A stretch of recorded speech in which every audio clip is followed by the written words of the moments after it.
Hello दोस्तों, स्वागत है आप सभी का मेरे इस चैनल स्टडी विद योगेश मिलगानी में। तो जैसा कि हमने जो है नाइन्थ की एक मैथ्स की क्विक रिवीजन करके सीरीज चालू करी थी, जिसमें हमने सर्कल चैप्टर शुरू किया था और जिसकी एक जो है हमने वीडियो ऑलरेडी बना ली है, जिसमें हमने जो है उस वीडियो में हमने सर्कल से रिलेटेड जो बेसिक टर्मिनोलॉजी है वो पढ़ी थी और उसमें जो उसकी एक्सरसाइज है 10.1 कवर कर लिए। अब बढ़ते हैं आज की वीडियो की ओर। तो आज की वीडियो में हमने क्या क्या पढ़ना है सबसे पहले उसमें नज़र डाल लेते हैं।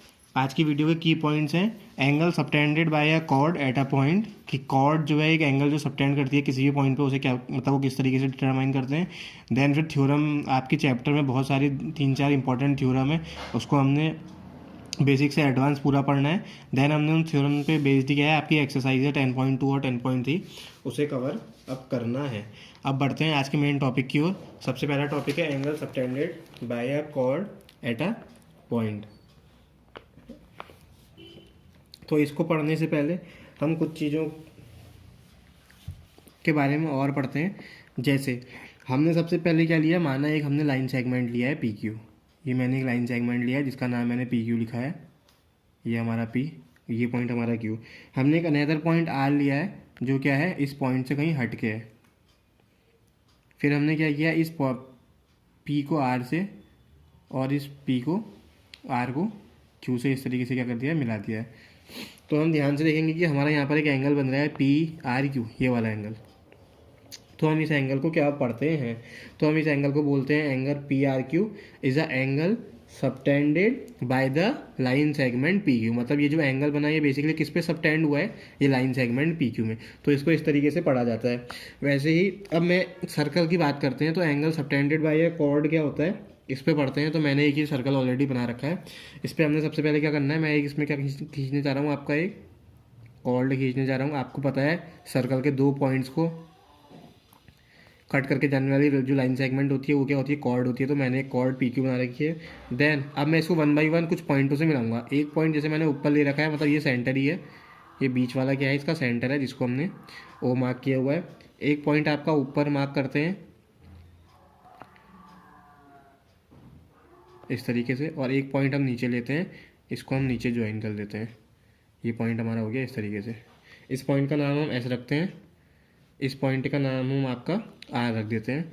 तो एक एंगल ये बन रहा है, एक एंगल ये बन रहा है। तो इन सारे एंगल्स को क्या क्या बोलेंगे, तो इसमें सबसे पहले एक एंगल बन रहा है P O R, P O Q sorry, P O Q. फिर एंगल बन रहा है पी आर क्यू, तो एंगल पी आर क्यू। फिर एंगल बन रहा है पी एस आर, तो angle P S Q, sorry P S Q. तो पी ओ क्यू क्या है, कॉर्ड पे बना हुआ एंगल है, साथ में कहाँ पर बना है, ये सर्कल के सेंटर में बना है। तो इसलिए हम जो पी ओ क्यू को बोलेंगे, इसे क्या बोलेंगे, इसे हम बोलेंगे the angle subtended by chord P Q at the centre O, at the centre O. Centre नहीं लिखा है मैंने, छोड़ दिया, जगह कम है। तो ये जो एंगल बन रहा है ये किसके ऊपर बन रहा है, बेसिकली कॉर्ड के ऊपर बन रहा है, और कौन सी पोजीशन पे बन रहा है, सर्कल के सेंटर पे बन रहा है। सिमिलरली पी आर क्यू क्या है, एक पॉइंट आर है, और पी एस क्यू क्या है, एक पॉइंट एस पे बन रहा है। मगर आप ध्यान से देखेंगे तो मैंने आपको ये भी सिखाया था, जब आप दो पॉइंट करते हैं तो वहाँ से आपके पास दो आर्क बनते हैं। एक छोटे वाले आर्क को माइनर आर्क और बड़े वाले आर्क को क्या बोलते हैं, मेजर आर्क बोलते हैं। तो जो पी आर क्यू है वो भी angle subtended by the chord P Q है, बट कहाँ, मेजर आर्क में। और जो पी एस क्यू है वो कहाँ पे, माइनर आर्क में।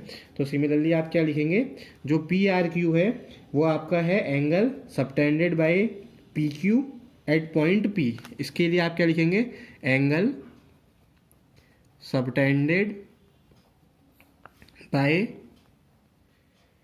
Called P Q at point R on the major arc P Q. मतलब ये वाले जो बड़ा आर्क है इसको मेजर आर्क बोलते हैं। तो इस आर्क पे जो एंगल बना रखा है, जो कहाँ पे सबटेंडेड है, पी क्यू पे और आर पे बनाया है, इसी का ये वाली लाइन के नीचे लिखेंगे जो पी एस क्यू है वो भी angle subtended by P Q है, मगर वो एट पॉइंट कहाँ पर है, एस पर है, ऑन द माइनर आर्क में। तो इस तरीके से ये एंगल सबटेंडेड बाई ये होते हैं। देन पढ़ते हैं सबसे इंपॉर्टेंट थ्योरम है equal chords of a circle subtend equal angles at the centre. जो हमारी सर्कल की इक्वल कॉर्ड्स होती हैं उनसे क्या बनते हैं, जो सेंटर पे एंगल बनते हैं वो क्या होते हैं, बराबर होते हैं। तो सबसे पहले मैंने एक सर्कल बना रखा है, आप गिवन में लिखेंगे a circle with centre O having two equal chords A B and C D. Because उसने क्या बोल रखा है, क्वेश्चन को ध्यान से देखिएगा, equal chords of a circle, हमें दो इक्वल कॉर्ड्स लेनी है, तो मैं इसकी दो इक्वल कॉर्ड ले रहा हूँ। अभी हमने नाप के नहीं बनानी है, बस हम मान लेंगे कि वही हमारी इक्वल कॉर्ड है। तो माना मैंने एक कॉर्ड ये ले लिए और एक कॉर्ड मैंने माना इधर पर से ले लिया। एक कॉर्ड का नाम आप ए बी लिख दीजिए, एक कॉर्ड का नाम आप लिख दीजिए सी डी। तो ये सेंटर हो गया आपका ओ, एक कॉर्ड का नाम बनेगा आपका ए बी, तो ये ए बी हो गया है। एक कॉर्ड का नाम बनेगा सी डी, तो ये आपका सी डी हो गया है। तो इसलिए हमने लिखा है circle with centre O having two equal chords A B and C D. मतलब यहाँ से क्या लिखेंगे, A B equal to C D उसने क्वेश्चन में गिवन है। उसने क्या चीज़ प्रूफ करने को बोली है कि ये जो कॉर्ड है वो सबटेंड करती है equal angle eight the centre. जैसे ये कॉर्ड है तो सेंटर पे कौन सा एंगल बना रही है, तो हमने इसको क्या करना पड़ेगा, ज्वाइन करना पड़ेगा। तो ए को ओ से, बी को भी ओ से, इस तरीके से ज्वाइन करेंगे। ऐसे ही ओ को सी से करेंगे, ओ को डी से करेंगे। तो ये वाली कॉर्ड एंगल पे कौन, मतलब सेंटर पे कौन सा एंगल सबटेंड कर रही है, ए ओ बी। और जो सी डी कॉर्ड है वो सेंटर पे एंगल सबटेंड कर रही है सी ओ डी। तो हमने इन दोनों एंगल्स को क्या दिखाना है, बराबर दिखाना है। इसलिए मैंने लिखा है जो हमने प्रूफ करना है angle A O B equal to angle C O D लिखा है। अब ध्यान से दिख रहा है हमें क्या हो रहा है, यहाँ पे आपको दो सर्कल दिख रहे होंगे। तो हम क्या करेंगे, इनको आपस में कॉन्ग्रुएंट प्रूफ करेंगे। कॉन्ग्रुएंसी आपने पीछे जो 7th चैप्टर आ रखा है उस चैप्टर से रिलेटेड है, जब हम उस टॉपिक पे जाएंगे तो हम उसका डिस्कशन वहीं करेंगे। तो सबसे पहले कॉन्ग्रुएंसी इसमें क्या लग रही है, आप देखेंगे कि दोनों ट्रायंगल्स में हमें क्या क्या चीज़ें कॉमन है। ए ओ बी, इस पर ध्यान से देखेंगे तो ओ से ए ये भी सर्कल की रेडियस है, ओ से डी भी क्या है आपकी रेडियस है, मतलब एक साइड्स तो O equal to O D लिख सकते हैं। ऐसे ही इस ट्रायंगल में एक ओ बी भी है, इस ट्रायंगल में एक ओ सी है, ये भी क्या बन रही है आपकी रेडियस ही बन रही है, तो O B equal to O C हो गया। तो ये तो आपकी क्या हो गई, दो चीज़ें तो ये रेडियाई हो गई। तीसरी चीज़ उसने खुद ही दे रखी है, ये जो ए बी है और ये जो सी डी है ये आपस में क्या है, बराबर है। A B equal to C D हो गया। ये क्या दे रखी है उसने, गिवन कंडीशन दे रखी है कि टू इक्वल कॉर्ड्स हैं। तो साइड साइड साइड मतलब एस एस एस कॉन्ग्रुएंसी से, S S S S S का मतलब है साइड साइड साइड कॉन्ग्रुएंसी से आपके ये जो दो ट्रायंगल हैं, triangle A O B congruent हो चुका है ट्रायंगल सी ओ डी के। इसमें जैसे आर एच एस कॉन्ग्रुएंसी लगती है, एस ए एस कॉन्ग्रुएंसी लगती है और एस एस एस कॉन्ग्रुएंसी लगती है। तो इन कॉन्ग्रुएंसी से अगर हम ट्रायंगल्स को क्या कर देते हैं, कॉन्ग्रुएंट एक दूसरे के कर देते हैं, तो वहाँ पर फिर एक रूल लगता है C P C T rule, जिसे हम क्या बोलते हैं, देन। तो आप यहाँ से लिखेंगे then by C P C T rule, जहाँ पे सी पी सी टी की फुल फॉर्म होती है corresponding pair of congruent triangle. मतलब अगर कोई भी दो ट्रायंगल आप कॉन्ग्रुएंट प्रूफ कर देते हैं तो उनके करस्पॉन्डिंग पार्ट्स भी क्या होते हैं, आपस में इक्वल रहते हैं। मतलब ये ट्रायंगल इसके कॉन्ग्रुएंट प्रूफ कर दिया है, इसका मतलब है ये दोनों ट्रायंगल अगर हमने कॉन्ग्रुएंट प्रूफ कर दिए हैं तो इसके क्या होंगे, आपस में जो करस्पॉन्डिंग पार्ट्स हैं वो भी क्या होंगे, बराबर होंगे। मतलब इस एंगल का करस्पॉन्डिंग दूसरे वाले एंगल में ये बन रहा है, इसका मतलब है कि एंगल ए ओ बी बराबर हमारा क्या बन जाएगा, एंगल सी ओ डी हमारा बन जाएगा। और यहीं पे हमारा ये क्या हो गई, थ्योरम प्रूफ हो गई है। देन उसके सी पी सी टी मैंने फुल फॉर्म पूरी नहीं लिखी है, इसका मतलब है corresponding parts of congruent triangle. अब सीधे बढ़ते हैं एक्सरसाइज 10.2 की ओर, क्योंकि इसमें इसी का ही एक जो है, ये जो थ्योरम है इसी का ही क्या है, कन्वर्स भी ट्रू है। मतलब क्या होगा, अगर आपके पास इसमें बोला था दो, अगर इसमें आपसे बोला गया था कि इक्वल कॉर्ड्स क्या करती हैं, आपकी जो सेंटर पे एंगल बनाती हैं वो इक्वल होती हैं। इसी का कन्वर्स क्या होगा, अगर आपके पास इक्वल सेंटर दिए हैं, मतलब इक्वल एंगल्स दिए हैं सेंटर पे, तो कॉर्ड्स भी क्या होंगी, उसका क्या होगा, बराबर रहेंगे। मतलब इसका उल्टा, if the angles subtended by the chords of a circle at the centre are equal then the chords are also equal. तो उनकी कॉर्ड्स भी क्या होती है, आपस में इक्वल होती है। वो भी बड़ा इजीली प्रूफ हो सकता है। उसके उल्टे में मतलब आपको क्या करना है, मैं कन्वर्स यहाँ पे छोटे से मैं करके दिखा देता हूँ। डायग्राम मान लिया यही है, आपको मतलब ऑलरेडी दिया होगा A O B equal to angle D O C या सी ओ डी, आप कुछ भी लिख सकते हैं, सी ओ डी या डी ओ सी कुछ भी लिख सकते हैं, मगर बीच में ओ का रहना जरूरी है। ये आपको ऑलरेडी दिया होगा, हमें ए बी इक्वल टू क्या सी डी प्रूफ करना है। तो इस पर आप कौन सी कॉन्ग्रुएंसी से इसको कॉन्ग्रुएंट प्रूफ करेंगे, तो आप बोलेंगे दिए दो कंडीशन तो सेम रहने वाली है, O A equal to O D. जब आप इन दोनों ट्रायंगल्स का कंपैरिजन करेंगे तो O A equal to O D मिलेगा पहली radii, O B equal to O C मिलेगा दूसरी रेडियाई। साथ में इसके बीच के एंगल उसने खुद ही कॉमन दे रखे हैं, angle A O B equal to angle DOC। तो यहाँ पे जो कॉन्ग्रुएंसी लगती है वो लगती है, एक साइड मिली है, एक साइड मिली है, एक एंगल मिला है, तो यहाँ पे जो कॉन्ग्रुएंसी लगती है वो लगती है SAS कॉन्ग्रुएंसी, मतलब साइड एंगल साइड कॉन्ग्रुएंसी। फिर अगेन यहाँ से जब ये कॉन्ग्रुएंट हो जाते हैं तो इसका मतलब है उसके करस्पॉन्डिंग पार्ट्स भी क्या रहेंगे, इक्वल रहेंगे। देन आप लिखेंगे देन बाय CP/CT रूल, इसकी क्या रहेंगी साइड्स, मतलब वो करस्पॉन्डिंग पार्ट्स भी इक्वल होंगे, मतलब इसकी जो ये वाली साइड है और इसकी जो ये वाली साइड है वो भी आपस में बराबर होंगी, तो ये भी इक्वल टू CT हो जाएगा। तो इस तरीके से इसका कन्वर्ट भी बड़ा इजीली प्रूफ है, डायग्राम उसका वही बनना है, बस उसमें गिवन ये हो जाएगा, प्रूफ ये करना होगा। यहाँ पे उसका उल्टा दिया था, प्रूफ जो करना था इसी का उल्टा पार्ट है, जो यहाँ पे प्रूफ करना था वो यहाँ पे गिवन है, और जो यहाँ पे गिवन है वो यहाँ पे प्रूफ करना है। बस यहाँ पे SS कॉन्ग्रुएंसी लग रही है, यहाँ पे SAS कॉन्ग्रुएंसी लग रही है। अब बढ़ते हैं अपनी एक्सरसाइज 10.2 की ओर। 10.2 का पहला क्वेश्चन है, recall that two circles are congruent if they have the same radii. देन उसके बाद उसने पूछा है prove that equal chords of congruent circles subtend equal angles at their centre. जो अभी करके आए हैं सेम वही चीज़ पूछी है, तो हमने इस पर ज़्यादा डिस्कशन नहीं करना है, उसी तरीके से क्या हो जाएगा आपका आंसर आ जाएगा। तो जो पहला इसका जो पहला पार्ट है कि दो सर्कल कॉन्ग्रुएंट वाला, उसमें आप क्या लिखेंगे, अ सर्कल इज, हमें पता है a circle is a collection of points, a circle is a collection of point whose every point is equidistant from it centre. जिसका जो हर पॉइंट होता है वो क्या रहता है, सेंटर से इक्विडिस्टेंट रहता है। तो दो सर्कल आपस में कॉन्ग्रुएंट, अभी कॉन्ग्रुएंट की डेफिनेशन क्या होती है, कॉन्ग्रुएंट का मतलब होता है दो ऐसी चीज़ें जो शेप और साइज में क्या हो जाती हैं, बिल्कुल एक सी रहती हैं। मीन्स दो कॉन्ग्रुएंट सर्कल की बात हो रखी है, तो माना एक सर्कल ये है, एक सर्कल ये है, तो ये दोनों आपस में कॉन्ग्रुएंट कब होंगे, जब इसको एक के ऊपर एक रखेंगे और ये आपस में क्या हो जाएंगे, छुप जाएंगे। मतलब बेसिकली जो इसकी रेडियस आएगी वही इसकी रेडियस आनी चाहिए। अगर इसकी रेडियस 4 होगी तो इसकी भी 4 आनी चाहिए, अगर इसकी रेडियस 3 आएगी तो इसकी रेडियस भी 3 आनी चाहिए। तो वही हमने लिखा है, so two circles can be congruent only when the distance of every point of both circle is equal from the centre. मतलब ये पॉइंट है, इसकी डिस्टेंस 4 है, तो दूसरे में भी इसकी डिस्टेंस 4 ही होनी चाहिए, अगले पॉइंट की भी 4 ही रहेगी, दूसरे सर्कल में भी 4 ही रहनी चाहिए। मतलब बराबर बराबर दोनों की जो है सेंटर से किसी भी पॉइंट की डिस्टेंस क्या रहनी चाहिए, आपकी बराबर रहनी चाहिए, तभी जाके क्या होगा आपका वो कॉन्ग्रुएंट प्रूफ होगा। अब बढ़ते हैं इसके सेकंड पार्ट की ओर। सेकंड पार्ट में हमने प्रूफ जो ऑलरेडी कर रखा है, मतलब दो इक्वल कॉर्ड दे रखी है, हमने निकालना है कि वो क्या करते हैं, आपस में इक्वल एंगल सबटेंड करते हैं, जो ऑलरेडी हम एक बार कर चुके हैं।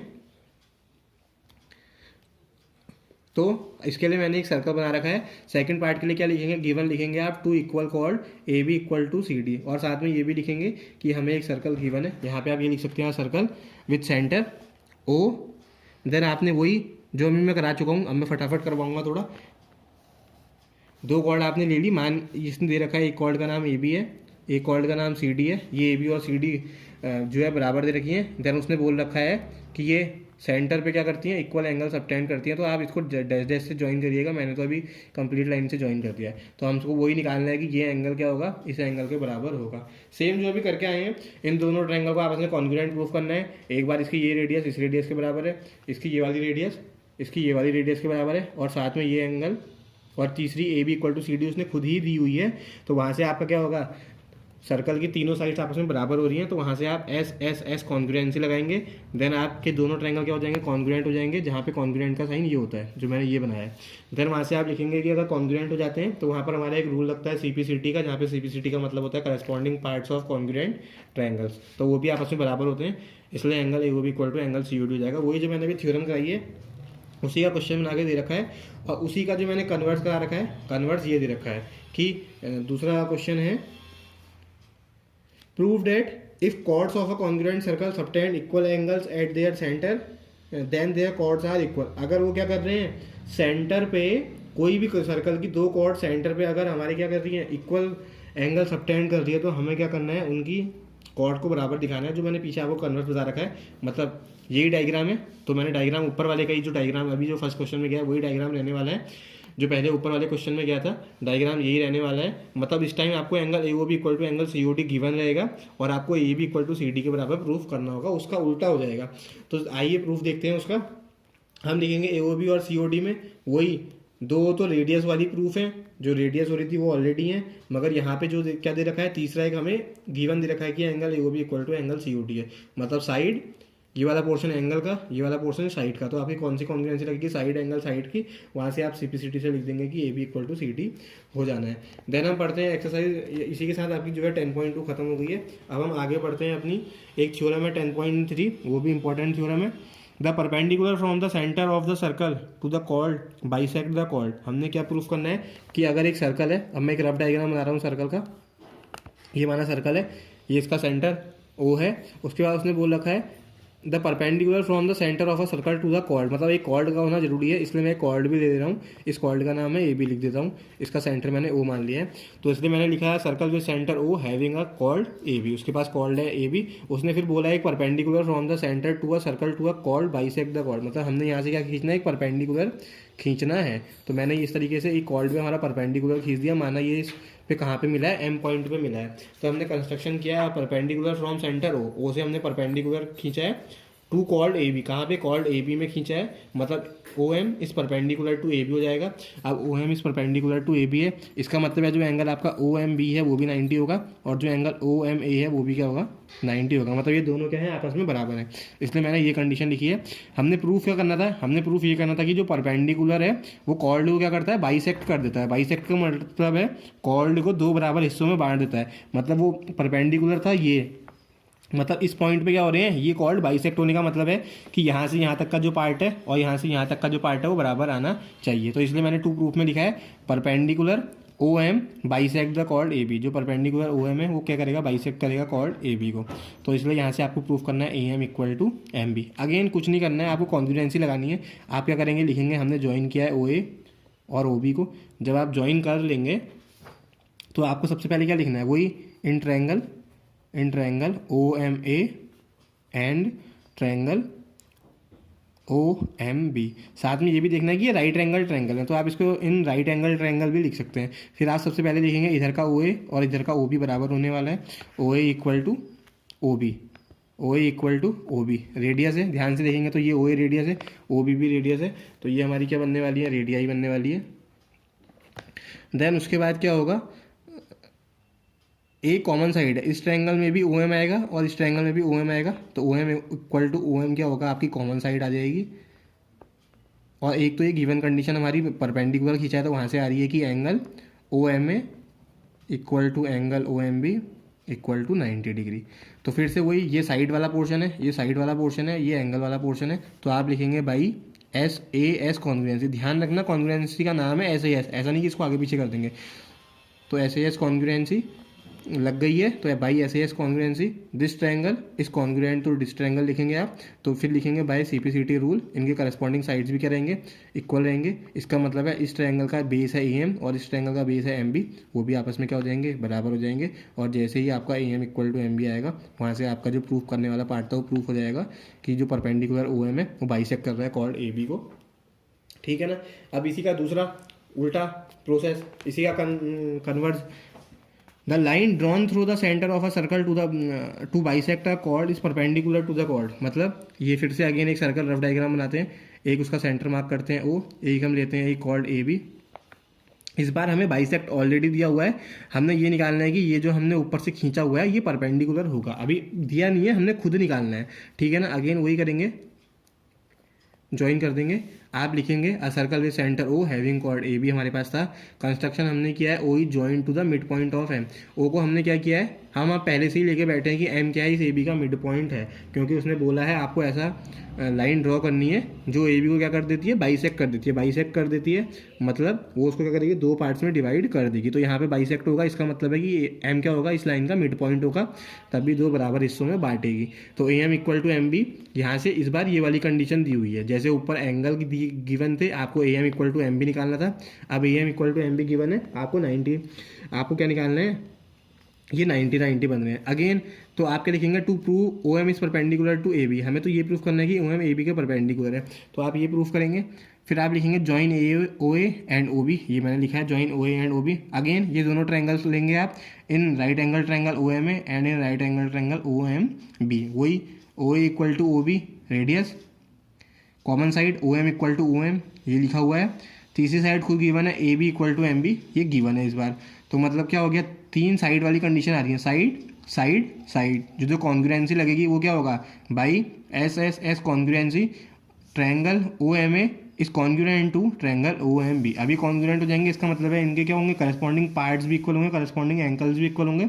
इसका मतलब है जो ये वाला एंगल है इसके ये वाले एंगल के बराबर होगा, मतलब angle O M A is equal to angle O M B. अभी सिर्फ इतना प्रूफ हुआ है, हमें ये प्रूफ नहीं करना है, हमें तो ये प्रूफ करना था कि ओ एम ए और ओ एम बी क्या होना चाहिए, 90 डिग्री होना चाहिए। मतलब यहाँ से हमें बेसिकली क्या प्रूफ करना था, अगर ये परपेंडिकुलर होता तो हमने ये प्रूफ करना था कि जो इन दोनों की वैल्यू आएगी वो क्या आएगी, 90 डिग्री के बराबर आएगी। अभी हमारा इक्वल टू 90 नहीं आया है, अभी सिर्फ हमारा कॉन्ग्रुएंसी की डेफिनेशन से ये आया है कि ये दोनों एंगल बराबर होंगे।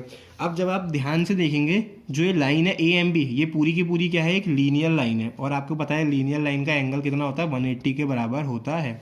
मतलब ये जो पूरा एंगल बनेगा, ये आपका पूरा एंगल किसके बराबर बनेगा, 180 के बराबर बनेगा। और ये जो पूरा एंगल है 2 हिस्सों में टूटा है, एक यहाँ से यहाँ और एक यहाँ से यहाँ। तो आप नेक्स्ट पेज, तो मैं नेक्स्ट पेज में करता हूँ, ये यहाँ पे दिखा देता हूँ। इस तरीके से डायग्राम था, ये आपका ए बी था, ये आपका एम था, ये आपका ओ था। तो आप लिखेंगे A M B is a linear line, A M B is a linear line लिखेंगे आप। लीनियर लाइन होगी तो हमें पता होगा इस पूरी लाइन का एंगल कितना होगा, 180 के बराबर होगा। देन आप लिखेंगे angle O M A, angle O M A plus angle O M B, angle O M B equal to कितना आना चाहिए, 180 आना चाहिए, क्योंकि लीनियर एंगल है। मगर हमें पता है कि हमने क्या कर रखा है, ओ एम ए को ओ एम बी के बराबर कर दिया है। पीछे अभी जो कंडीशन आई है तो हम इसकी जगह ओ एम बी लिख सकते हैं, तो आपने इसकी जगह एंगल ओ एम बी लिख दिया, और ये भी बन गया आपका angle O M B equal to 180। अब क्या हो गया, ये सेम एंगल 2 बार आ रखा है तो ट्वाइस हो जाएगा, तो आप लिखेंगे twice of angle O M B equal to 180। 2 से इसे काटेंगे तो ये कट जाएगा 90 बार, तो आपका आ जाएगा angle O M B equal to 90। और कॉन्ग्रुएंसी की डेफिनेशन से क्या था, आपका एंगल ओ एम बी किसके बराबर था, एंगल ओ एम ए के बराबर था। इसका मतलब है ओ एम बी अगर 90 है तो ओ एम ए भी कितना हो जाएगा, 90 हो जाएगा। तो वहाँ से आपकी अब ये प्रूफ हो चुका है कि ये दोनों एंगल क्या है, 90 है। मतलब ये एंगल भी 90 है, ये एंगल भी 90 है। हमने तो खाली एक नॉर्मल सी लाइन ड्रॉ करी थी, मगर लाइन ड्रॉ करने के बाद हम देख रहे हैं कि इसके इधर साइड का एंगल 90 बन रहा है, इसके इधर साइड का 90 एंगल बन रहा है। तो ये ऐसा तभी हो सकता है जब ये ओ एम जो हमने लाइन खींची थी वो क्या होगी, परपेंडिकुलर होगी। और हमें यही प्रूफ करना था, तो हमारी यहाँ से थ्योरम क्या हो चुकी है, प्रूफ हो चुकी है। देन एक थ्योरम है 10.5 करके आपकी बुक में, उसको मैंने पूरा प्रूफ नहीं करा रखा है, बस आप देख लीजिए कि there is a one and only one circle passing through the 3 given non linear point.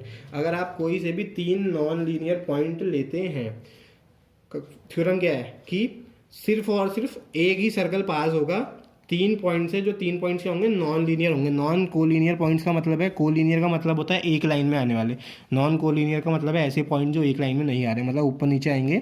तो आप उन तीनों पॉइंट से क्या ले सकते हैं, आपके पास हमेशा एक ना एक सर्कल होगा जो 3 पॉइंट से क्या होगा, पास होगा। तो कोई पूछे कि मैक्सिमम कितने पॉइंट आपको चाहिए हैं सर्कल को ड्रॉ करने के लिए, मतलब मैक्सिमम कितने पॉइंट से सर्कल हमारा पास हो सकता है, इस तरीके से कोई क्वेश्चन पूछेगा तो उसका आंसर क्या होगा, आपका 3 हो जाएगा। देन बढ़ते हैं एक्सरसाइज 10.3 की ओर। 10.3 का पहला क्वेश्चन है, draw different pairs of circles, how many points does each pair have in common, what is the maximum number of common points. सबसे पहले आपको different pairs of circle draw करने हैं, देन आपने निकालना है कि कितने कॉमन पॉइंट्स आ रहे हैं, उसके बाद आपने ये बताना है कि कितने maximum number of common point आ सकते हैं। तो मैं जैसे पहले रफ सर्कल बना रहा हूँ, मैंने एक सर्कल ये बनाया जिसका रेडियस, जिसका सर्कल मतलब उसका सेंटर ओ मान लिया, एक दूसरा ये बनाया जिसका सेंटर मैंने ओ डैश मान लिया। अभी 2 सर्कल बना दिए, पेयर बना दिया है, मगर हमें दिख रहा है कि इसमें कोई भी कॉमन पॉइंट नहीं है, तो आप लिख देंगे these 2 circles have no common point. अभी मैं दूसरे तरीके से बनाता हूँ, इसको क्या कर देता हूँ, एक पॉइंट में चिपका देता हूँ, एक पॉइंट ये, एक मैंने यहाँ पर चिपका दिया। सेम ये ओ डैश वाला है, ये ओ वाला थोड़ा छोटा बन गया, उससे नेगलेक्ट करना। तो ये यहाँ पे क्या हो गया, एक इसका कॉमन पॉइंट आ रहा है, तो आप यहाँ पे लिखेंगे there is a one common point. एक पेयर इस तरीके से बन सकता है, एक ऐसा हो सकता है कि एक बड़ा सर्कल होगा, एक छोटा सर्कल होगा, आपस में क्या हो रहे होंगे, एक पॉइंट पे कट हो रहे होंगे। तो अगेन यहाँ पे क्या होगा, इसका रेडियस कुछ होगा, इसका सेंटर ओ मान लेते हैं, इस वाले का ओ डैश मान लेते हैं। तो यहाँ पे भी आपके पास क्या होगा, एक ही कॉमन पॉइंट आएगा। दूसरा तरीका क्या हो सकता है, ये आपस में कट करते हुए निकल जाएँ, कट कर देंगे तो तब दोनों में क्या आएगा, 2 कॉमन पॉइंट आएंगे। इसमें कोई भी कॉमन पॉइंट नहीं था, इसमें एक कॉमन पॉइंट आया, इसमें एक कॉमन पॉइंट आया, इसमें कितने आ गए, 2 कॉमन पॉइंट आ गए। अभी कुछ सर्कल ऐसे भी हो सकते हैं, एक सर्कल ये है, इसके बाहर से दूसरा सर्कल है, तो इसमें भी क्या है, कोई भी कॉमन पॉइंट नहीं आ रहा है। तो हमने देखा जितनी पॉसिबिलिटी बन सकती थी 2 सर्कल के बीच में, इससे ज़्यादा पॉसिबिलिटी नहीं बनेगी। आप खुद से करके देखेंगे तब भी आप किसी भी तरीके से 2 सर्कल को ड्रॉ करेंगे तो या तो उनके बीच कोई भी कॉमन पेयर पॉइंट नहीं आएगा, या उनके बीच एक कॉमन पॉइंट आएगा, या उनके बीच मैक्सिमम ज़्यादा से ज़्यादा कितने कॉमन पॉइंट आ सकते हैं, 2 कॉमन पॉइंट आ सकते हैं, उससे ज़्यादा कॉमन पॉइंट नहीं आएंगे। अब सेकंड क्वेश्चन है, suppose you are given a circle, आपको एक गिवन सर्कल दे रखा है, आपने क्या करना है, give a construction to find it centre, आपको उसका सेंटर फाइंड करना है। तो आपको क्या करना है, उसके लिए कंस्ट्रक्शन करना है, आपको बताना है कि वो किस तरीके से फाइंड होगा। उसने क्वेश्चन में बोला है कि हमने क्या करना है, रैंडम कोई सा भी एक सर्कल ले लेना है, रैंडम कोई सा भी एक सर्कल ले लेना है, रैंडम कोई सा भी एक सर्कल ले लेना है। तो मैंने ऑलरेडी एक सर्कल ले लिया है, अब मैं क्या कर रहा हूँ, सर्कल ड्रॉ करने जा रहा हूँ। तो ये हो गया आपका सर्कल ड्रॉ। मैंने उसकी रेडियस भी मेजर नहीं करी क्योंकि उसने बोला है आपको अपने मन से कोई सा भी कर लेना है, तो मैंने एक रेडियस ले लिया है जिसका सेंटर हमारा क्या है, ये है। अब आपने क्या करना है, इस पर आपने इसने बोला है कि माना अभी suppose you are given a circle give a construction to it, माना हमें सेंटर का पता ही नहीं है किसका सेंटर, यहाँ पे मैंने खाली एक गोला खींच दिया, हमें पता ही नहीं, अभी तो मैंने कंपास से बना रखा है तो मुझे पता है इसका सेंटर ये है, मगर अभी हम क्या करेंगे, कैलकुलेशन करेंगे, लास्ट में आप देखना कि वहीं पे हमारा सेंटर क्या हो रहा है, बन रहा है। तो हम इसको करते हैं। तो इसको करने के लिए हमने सबसे पहले क्या करना है, आपको कोई सी भी 2 कॉर्ड अपने मन से खींच लेनी है, आपको अपने सर्कल पे 2 कॉर्ड खींचनी है। जैसे कि सबसे पहले आप लिखेंगे the construction steps to find the centre of the circle is, सबसे पहला स्टेप होगा ड्रॉ अ सर्कल फर्स्ट, हमने ड्रॉ अ सर्कल फर्स्ट कर दिया है। देन आप स्टेप 2 में लिखेंगे ड्रॉ 2 कॉर्ड्स। तो मैं एक कॉर्ड, जैसे मैंने ये खींच ली, कोई सी भी कितनी ही लेंथ की खींच सकते हैं, वो आपका मन है। एक कॉर्ड मैंने ये खींच रखी है, एक कॉर्ड मैंने ये खींच दी है, ठीक है ना। 2 कॉर्ड खींच दिया, इनका कुछ भी नाम लिख सकते हैं। एक कॉर्ड का मैं नाम लिख रहा हूँ AB, एक कॉर्ड का नाम लिख रहा हूँ CD। ये आपका कंस्ट्रक्शन है, आप किस तरीके से एक सर्कल का सेंटर फाइंड आउट कर सकते हैं। फिर आप थर्ड स्टेप में लिखेंगे draw the perpendicular bisectors of AB and CD। अब आपने क्या करना है, ये जो आपने 2 कॉर्ड खींची है इसके परपेंडिकुलर बाइसेक्टर खींचना है। अब परपेंडिकुलर बाइसेक्टर क्या होता है, परपेंडिकुलर बाइसेक्टर ये होता है कि ये जो जितनी डिस्टेंस है, AB की जितनी डिस्टेंस है, आधे से ज़्यादा डिस्टेंस का आपको क्या करना है, कंपास में आपको अपनी डिस्टेंस लेनी है, B पे रख के एक हिस्सा ऊपर काटना है, एक हिस्सा नीचे काटना है। सेम इतनी ही डिस्टेंस का जो कर्व है आपको A से रख के काटना है, तो आप A से रख के काटेंगे तो हमारा कुछ यहाँ पे कटेगा और ये वाला यहाँ पे कटेगा। तो ये लाइन जहाँ पे कट हो रही है आपस में, आपको इनको मीट करना है। तो ये इसका इंटरसेक्शन पॉइंट इस वाले का यहाँ पे आ रहा है, इस वाले का यहाँ पे आ रहा है, तो ये हमने क्या कर दिया, मीट कर दिया इस तरीके से।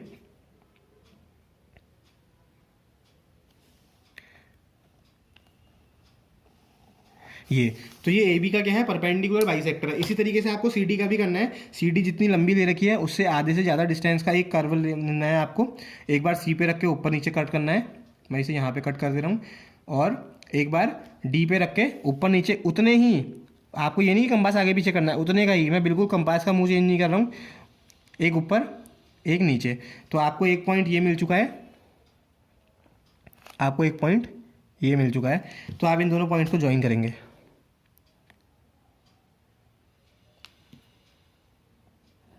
ये मैंने ज्वाइन कर दिया।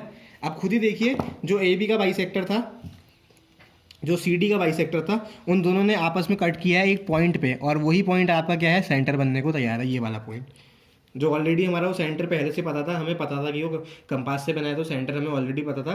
मगर अगर नहीं पता होता तो देखो वहीं पे हमें क्या हो गया, सेंटर लास्ट में मार्क हो गया है। तो यही हमारी क्या है, कंस्ट्रक्शन है।